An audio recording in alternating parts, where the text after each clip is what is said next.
Iconic segment ng It's Showtime na Miss Q&A magbabalik na. Excited ang maraming kapamilya fans matapos kumpirmahin na magbabalik na ang paboritong segment na Miss Q&A sa noontime show na It's Showtime.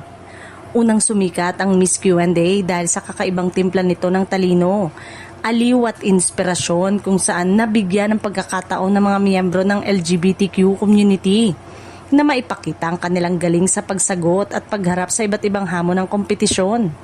Sa pagbabalik ng segment, inaasahang muli itong maghahatid ng masasayang kwentuhan, katatawanan, sagutan at mga nakaka-inspire na buhay ng mga kalahok.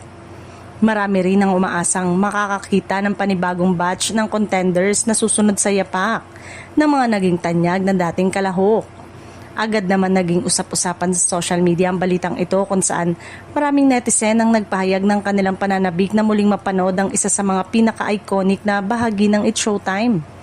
Abangan ang mas marami pang detalye tungkol sa mechanics, audition process at official launch ng pagbabalik ng Miss Q&A na tiyak na magdadagdag ng saya at excitement sa tanghali ng mga manonood.